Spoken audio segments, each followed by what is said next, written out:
2025년 새해가 밝았습니다. 새해 송구영신 예배가 지나고 첫 수요 예배인데요. 첫 수요 예배라는 말은 어떤 의미가 있냐면 부담스럽다라는 의미가 포함되어 있습니다. 왜냐하면 이 한 해의 가장 첫 번째 설교이기 때문에 우리 성도님들이 좀 마음을 열고 받으실 확률이 조금 평소보다는 높지 않겠습니까? 그래서 이 자리에도 바쁘신 와중에서도 참석하고 계신 분들이시기 때문에 어떤 말씀을 해야 될까 상당히 부담스럽다라는 것이 사실 속마음입니다.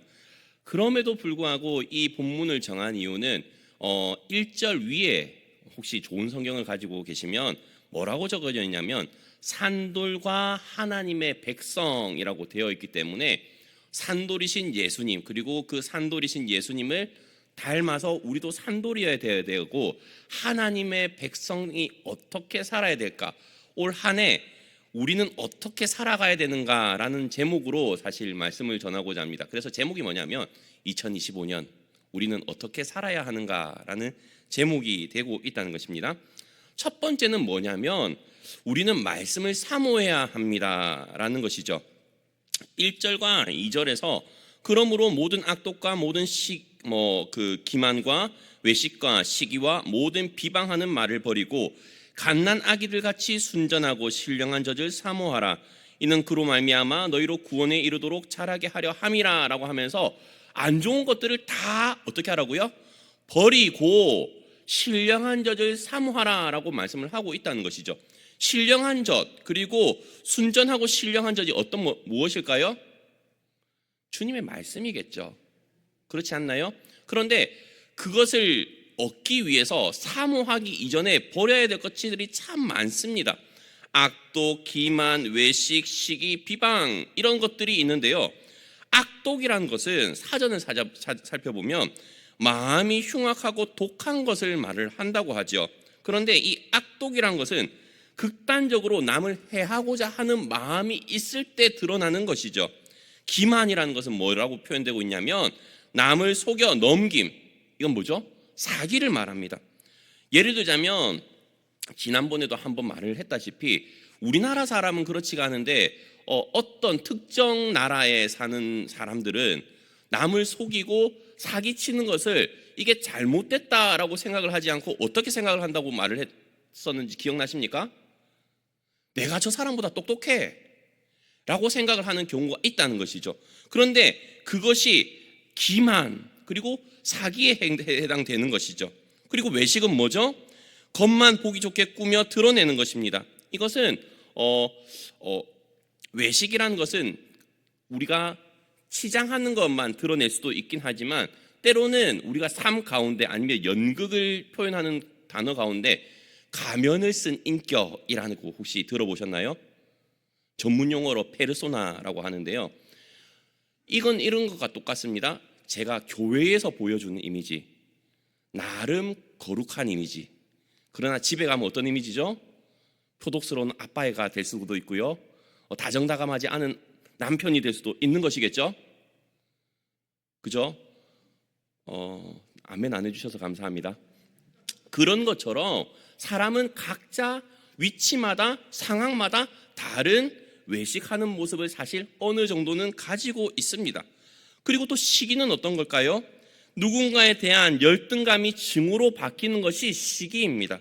그리고 비방은 남을 비웃고 헐뜯어서 말하는 것을 말을 하고 있죠.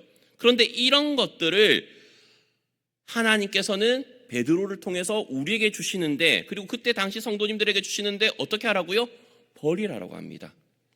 그러면서 그렇게 버리고 난 가운데 이제 채워야 되고 또한 성장해야 되는 것이 무엇으로 성장해야 되고 무엇으로 채워야 되느냐라고 하면 어린아이와 같이 순전하고 신령한 젖을 사모하는 것처럼 말씀으로 그 자리를 채워야 되고요. 말씀으로 성장해야 된다라고 말씀을 하고 있다는 것이죠. 그렇지 않습니까?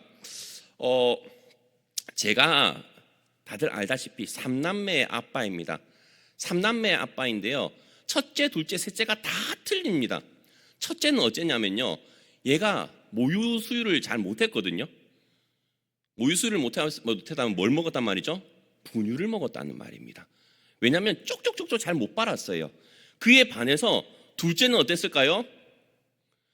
태어나기도 3.93으로 태어났기도 했지만 너무나도 얼굴이 시뻘개질 정도로 모유를 잘 빨았거든요. 그래가지고 아내가 하도 하소연했던 것이 뭐냐면 그만 빨아라 이러면서 애를 좀 약간 학대 아닌 이게 너무 아프니까 좀 그랬던 밀쳤던 그런 기억이 사실 납니다. 그런데 애 입장에서는 어떻죠? 왜 그렇게 얼굴이 시뻘개질 대로 땀 송송송송 맺힐 때까지 그렇게 빨까요? 이게 내 목숨줄이잖아요. 그죠? 애한테는 모유가 목숨줄입니다. 이 말씀 아니면 죽겠다라는 생각이 우리한테 있어야 이 어린아이와 같이 신령한 젖을 사모할 수 있는 그 마음이 나온다니까요. 그렇지 않나요? 주님의 말씀이 아니고서는 내가 살 수가 없습니다. 아무리 누군가가 나를 밀치더라도 나 이거 아니면 안 돼요 라는 마음이 있어야 우리는 순전하고 신령한 젖을 사모하는 데까지 나아갈 수 있다는 것이죠. 그렇지 않습니까? 그만큼 간절하기 때문입니다. 그런데 하나님의 말씀을 그만큼 우리가 깊이 상고하고 또한 사모하고 묵상을 할까요? 그렇지 못한 경우가 사실 더 많이 있습니다. 왜냐하면 스르륵 하고 지나갈 때도 많고, 저 역시도 성경을 읽을 때 이 말씀이 어떤 의미인지 깊이 생각하기보다는 설교 준비하면서 더 깊이 사실 준비할 때가 더 많거든요. 평상시에는 그냥 흘려가면서 읽을 때가 훨씬 더 많습니다. 그렇기 때문에 우리가 뭘 해야 되죠? 큐티를 해야 됩니다. 아직 늦지 않았습니다. 신청해 주시기 바랍니다. 그런데요, 그렇게 하나님의 말씀을 사모하면서 먹으면서 2절 후반부에는 어떻게 설명하고 있냐면 구원에 이르도록 자라게 하려 함이라 라고 성경은 말씀을 하고 있습니다. 모든 생명이 있는 것은 자랍니다. 그죠? 부모로서 애를 뱃속에서 280일간 데리고 있습니다. 280일간 데리고 있는데 처음도 100g, 2주째도 100g 이래 되면 되겠습니까? 안 되죠. 뱃속에서도 자라고 나와서도 자랍니다. 물론 태어나가지고 일주일 사이에는 좀 빠집니다. 과학적으로 그렇습니다. 그런데 그 일주일간 잠깐 빠졌다가 그 다음부터는 또 폭풍 성장을 하는 것이 아이들 아니겠습니까? 기본적으로 아이들뿐만이 아니라 식물, 곤충, 물론 곤충도 약간 예외가 있는 것도 있긴 하지만 대부분 다 자랍니다. 자라는 것이 법칙인 것이죠. 만약에 부모 입장에서 갓난아이가 태어나가지고 30일이 지나고 100일이 지나고 1년이 지났는데도 그대로면 어떤 마음이 들까요? 안 돼봐서 모르시겠죠? 저는 앞이 깜깜할 것 같습니다. 왜냐하면 얘는 젖만 빨다가 인생을 마무리해야 되잖아요. 나중에 옹알이도 좀 하고 기기도 하고 뒤집기도 하고 일어서기도 하고 저한테 와가지고 빠빠빠빠빠 이렇게 해야 좀 저도 아빠로서의 기쁨이 있지 않을까요? 그런데 계속 아이처럼 자라지 않고 젖만 먹는다고 하면 아마 부모로서 참 많이 근심거리가 될 수도 있고 때로는 기도 제목이 될 수도 있습니다. 그렇기 때문에 자라나야 되는 것입니다. 그런데 자라나야 된다라고 말씀하면서 오늘 본문 3절에는 뭐라고 말씀하고 있냐면 다 함께 읽어볼까요? 시작! 너희가 주의 인자하심을 맛보았으면 그리하라. 자, 자라나야 되는데 우리가 주의 인자하심을 맛보았으면 자라나야 된대요. 그렇지 않나요? 자, 우리가 주님의 말씀을 사모하고 주님의 말씀을 기대하면서 성장하는데 우리가 말씀을 보고 말씀을 늘 상고하고 묵상하는 이유가 뭐죠? 말씀을 읽으면 읽을수록 우리가 누구를 닮아가는 것을 알 수 있냐면 다윗을 닮아가는 것을 알 수 있습니다. 그게 무슨 말이냐면 다윗이 주님을 알면 알수록 어떤 고백을 했죠? 주의 말씀이 무엇보다도 달다고요? 꿀송이보다도 더 달다라고 고백을 했지 않습니까? 그것을 말씀을 알고 하나님을 알면 알수록 그렇다고요. 그런데 마찬가지로 우리도 주님을 알고 주님의 말씀을 경험하면서 읽고 그 말씀이 내 삶에 적용되는 것을 보면 주님의 인자심이 얼마나 크고도 높고 깊은지를 알 수가 있잖아요. 그죠? 그러니까 당연히 우리도 그렇게 할 수 있다라고 성경은 말씀을 하고 있습니다. 그래서 말씀을 통해서 신앙이 자라고 믿음이 자라서 성숙한 신앙인이 되어야 되는 것이 바로 우리가 올 한 해 2025년도 해야 될 일이고 이렇게 살아야 되는 것입니다. 두 번째는 뭐냐면 우리도 예수님처럼 산돌이 되어야 된다는 것입니다. 자, 오늘 본문에서는 예수님을 보고 산돌이라고 했는데 또 우리 보고도 산돌이 되어야 된다고 말씀하고 있죠. 4절과 5절 다 함께 읽어볼까요? 시작.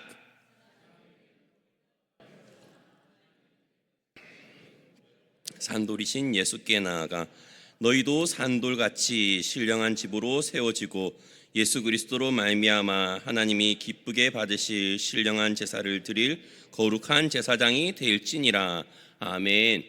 성경에서 예수님을 돌로 비유를 하는 경우가 가끔 가다가 있죠. 예를 들자면 오늘 본문에도 나오는 2장 6절에 각주를 보게 되면 시편 118편에서도 모퉁이의 머릿돌이라고 이제 예수님에 대해서 그렇게 그 각주를 달아놨고요. 또 이사야 8장에서는 걸림돌과 걸려 넘어지는 반석이라고도 또 표현을 해놓기는 하지만 신약 성경에서는 신령한 반석, 모퉁이의 머릿돌, 또 오늘 본문에서는 산돌이라고 표현을 해놓고 있습니다. 그런데 참 재밌죠?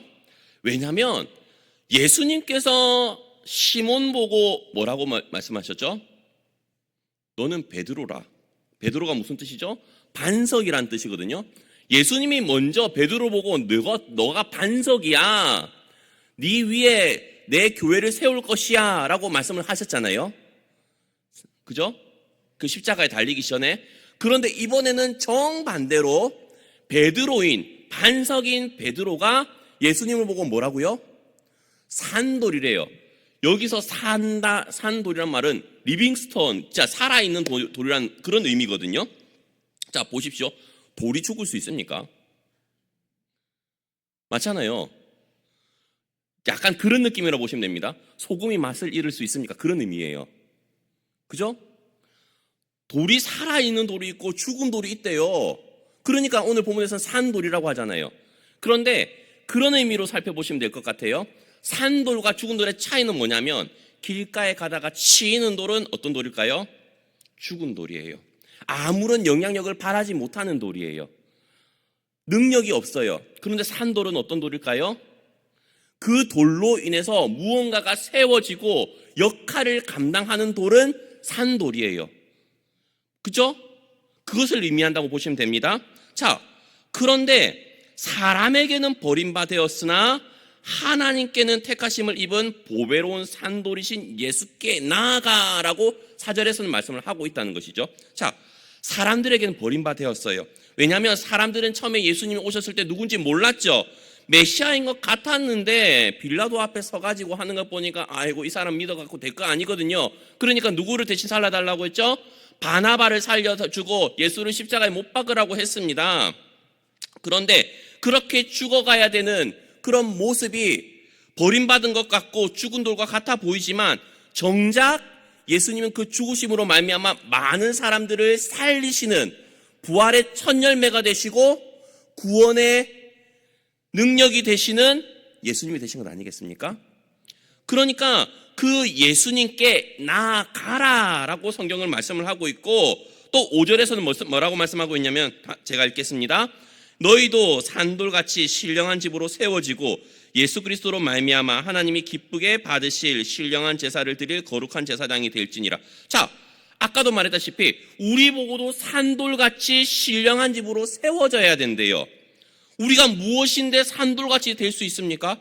우리의 힘으로 산돌이 될 수 있나요? 절대 불가능하죠. 그런데 성경을 많이 보신 분들은 아마 이 물음에 대한 해답을 바로 어떤 성경 구절을 떠올려 가지고 찾아내셨을 겁니다. 이것이 어떻게 가능하죠? 요한복음 15장에 답이 있지 않습니까? 4절부터 7절까지 제가 빠르게 읽어드리겠습니다. 내 안에 거하라 나도 너희 안에 거하리라. 가지가 포도나무에 붙어있지 아니하면 스스로 열매를 맺을 수 없음 같이 너희도 내 안에 있지 아니하면 그러하리라. 나는 포도나무요 너희는 가지라. 그가 내 안에 내가 그 안에 거하면 사람이 열매를 많이 맺나니 나를 떠나서는 너희가 아무것도 할 수 없음이라. 사람이 내 안에 거하지 아니하면 가지처럼 밖에 버려져 마르나니 사람들이 그것을 모아다가 불에 던져 사르느니라. 너희가 내 안에 거하고 내 말이 너희 안에 거하면 무엇이든지 원하는 대로 구하라. 그리하면 이루리라. 자, 다들 아시는 내용 아닙니까? 산돌같이 신령한 집으로 세워져야 된다라고 오늘 본문은 말씀을 합니다. 그런데 신령한 집으로 세워지기 위해서는 어떻게 해야 된다고요? 산돌이신 예수님께 붙어 있어야 되죠. 그렇지 않나요? 포도나무가 가지가 붙어 있으면 영양분을 쪽쪽 빨아들여 가지고 열매를 맺을 수 있는 것과 같이 산돌이신 예수님 옆에 붙어 있어 가지고 우리도 그 옆에 붙어 가지고 공동체를 이루고 건물을 이뤄서 신령한 집으로 세워져야 된다라고 성경은 말씀을 하고 있는 겁니다. 그런데 그런 예수님이 어떤 돌이라고 성경을 이야기를 하고 있냐면 6절 7절을 한번 읽어주시겠습니까? 시작. 기록되었으되 보라 내가 택한 보배로운 모퉁이 돌을 시온에 두노니 그를 믿는 자는 부끄러움을 당하지 아니하리라 하였으니 그러므로 믿는 너희에게는 보배이나 믿지 아니하는 자에게는 건축자들이 버린 그 돌이. 혹시 옛날에 모퉁이 돌이라는 그 성가곡을 혹시 아십니까? 예수는 모퉁이 돌 죄인들을 위하여. 저만 아는 곡 같습니다. 자, 그런 곡이 있거든요. 예수님이 모퉁이 돌이래요. 모퉁이 돌은 코너에 있는 돌이겠죠? 모퉁이에 있는 돌이니까. 그런데 건축할 때 모퉁이 돌이 얼마만큼 중요한지 아십니까? 저는 건축가도 아닙니다. 그런데 얻어걸린 지식입니다. 사회 기본 지식 아니겠습니까? 모퉁이 돌이 있어야 그것이 기준이 되는 돌이거든요. 그래서 이 돌을 기준으로 딱딱딱딱딱딱 딱딱딱딱딱딱 이렇게 가는 것 아니겠어요? 그죠? 그런 모퉁이 돌이래요. 건축물을 지탱하는데 가장 기초가 되고 중심적인 역할을 하는 돌이 모퉁이 돌입니다. 신령한 집을 세워나가는데 그 모퉁이 돌이 누구라고요? 예수님이라고요. 그리고 우리도 그 모퉁이 돌을 기준으로 산돌이 되어야 된다라고 말씀을 하고 있죠. 그런데 보통 모퉁이 돌이라고 하나요? 아니요. 오늘 본문을 보면 보배로운 모퉁이 돌, 예수님을 말씀하는데 왜 보배로운 모퉁이 돌? 다른 돌은 그 역할을 감당하지 못하거든요. 맞잖아요. 오직 예수님만 감당하실 수 있는 일이기 때문에 예수님이 보배로운 모퉁이 돌이라고 성경은 설명을 하고 있다는 것입니다. 그런데 이 보배로운 모퉁이 돌은 예수님을 믿는 우리에게는 보배이지만 예수님을 믿지 아니하는 사람에게는 뭐라고요? 그냥 건축자들이 버린 돌. 그리고 어떻게 되냐면 2장 8절에 보면 부딪히는 돌과 걸려 넘어지게 하는 바위 같은 돌이다라고 성경은 이야기를 하고 있습니다. 주님을 믿는 우리에게는 예수님은 산돌이자 가장 보배로운 모퉁이 돌입니다. 그런데 아까도 말했다시피 우리도 산돌이 되어야 됩니다라고 말한 것처럼 그 가장 보배로우신 예수님과 같이 그 산돌 옆에 딱 붙어가지고 우리도 신령한 집을 지어나가는 올 한 해가 되어야 된다는 겁니다. 그 신령한 집이 뭐죠? 주님의 몸된 교회입니다.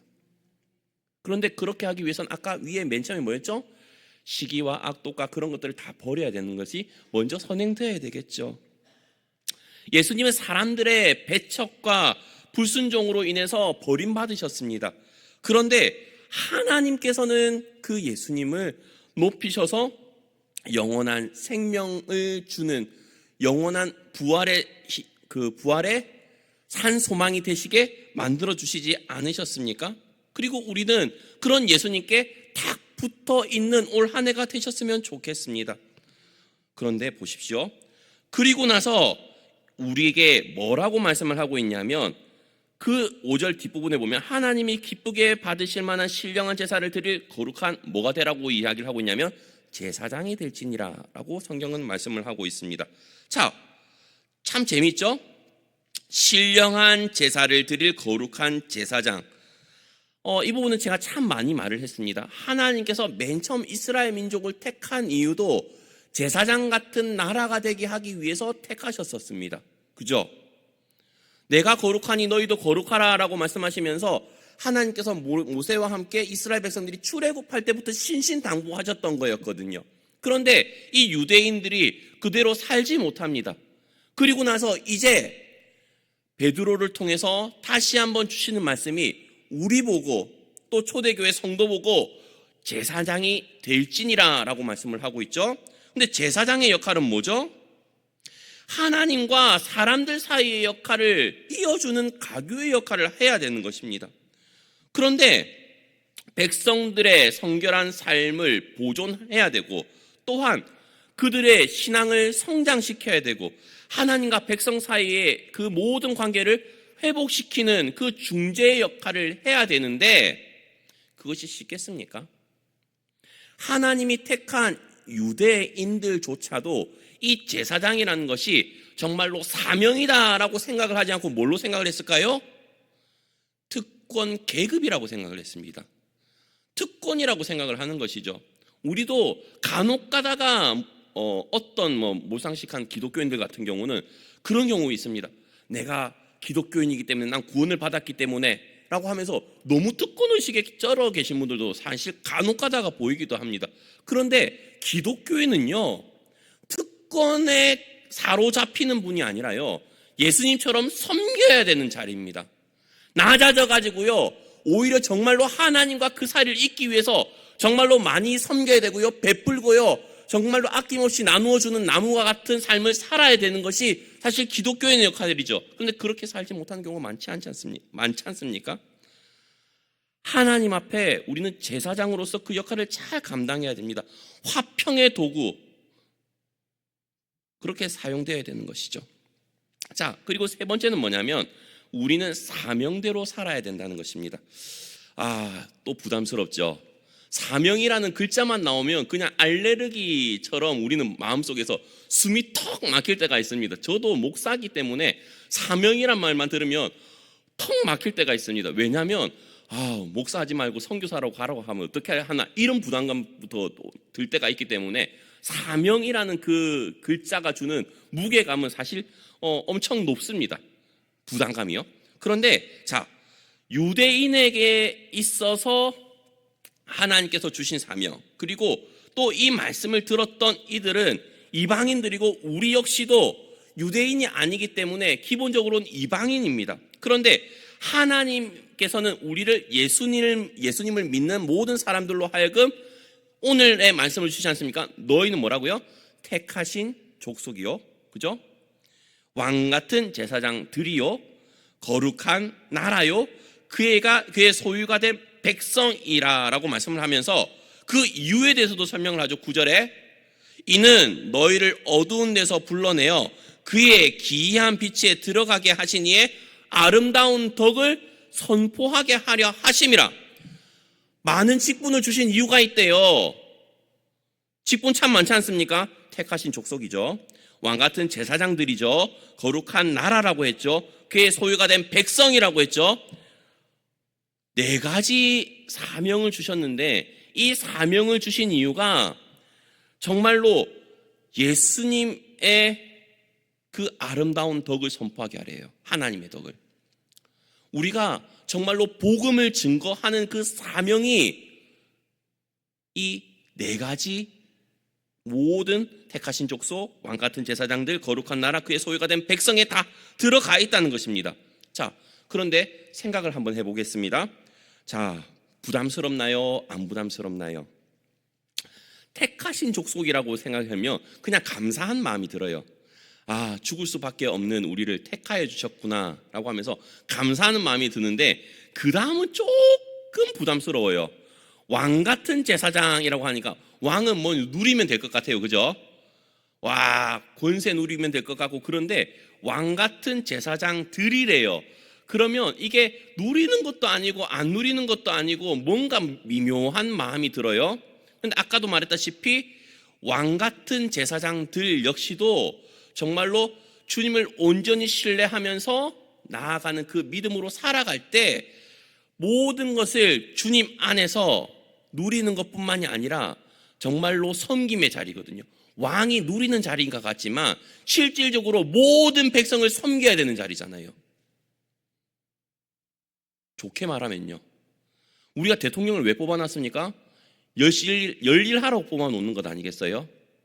그죠? 근데 뽑아놨더니 어떻게 하죠? 아침 회의도 안 하시고, 그죠? 마찬가지로 왕 같은 제사장들이라는 말은 하나님께서 이 직분을 주면서 이 일을 맡기면서 열일하라고 주신 겁니다. 그죠?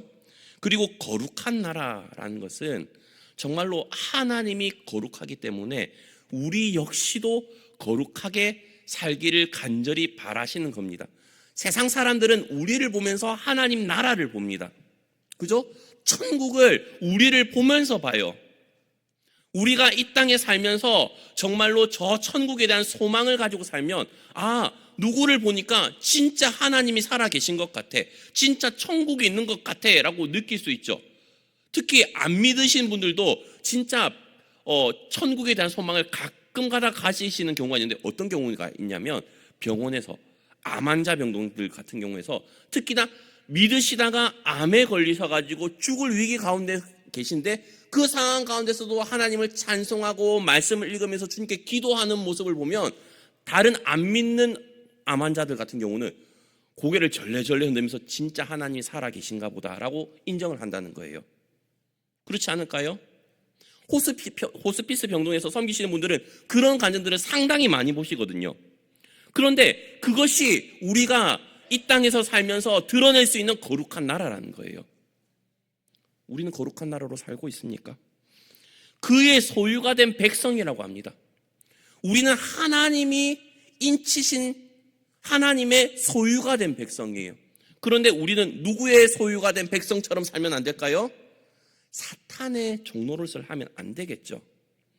아까 위에 있는 악독과 기만과 외식과 시기와 모든 비방하는 말을 버리란 이유는 그것이 사탄으로부터 오는 것이기 때문에, 그죠?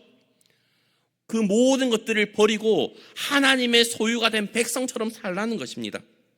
저는 우리 모든 성도님들이 이렇게 사셨으면 좋겠습니다.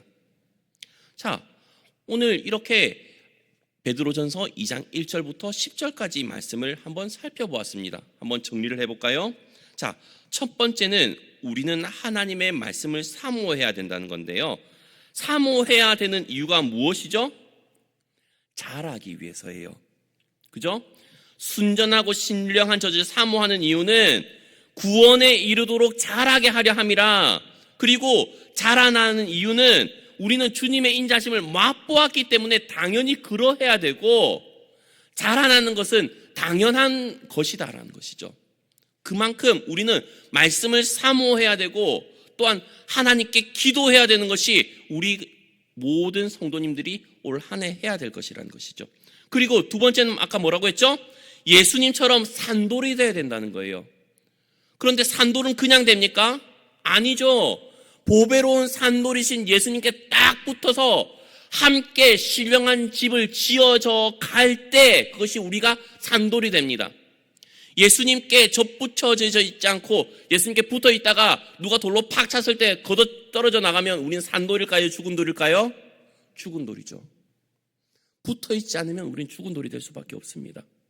그렇기 때문에 예수님께 딱 붙어서 함께 신령한 집을 지어나갈 수 있는 우리 모든 성도님들이 되어야 되고요. 세 번째는 우리는 사명대로 살아야 됩니다.